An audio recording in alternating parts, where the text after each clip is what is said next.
Sa Wednesday, meron tayong hearing dito sa against kay Vice President Binay ulit.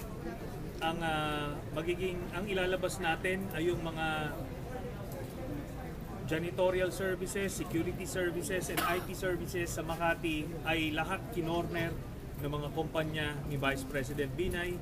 Ito naghahalaga ng lagpas 1 bilyong piso. More than 1 billion, sir? A year. A year. More than 1 billion pesos a year.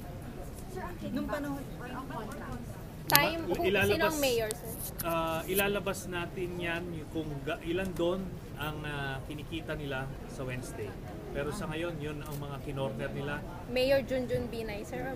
Mayor Junjun Binay, pero sabi ko nga, hindi ito inimbento ni Mayor Junjun Binay. Lahat ito minana niya kay VP Binay.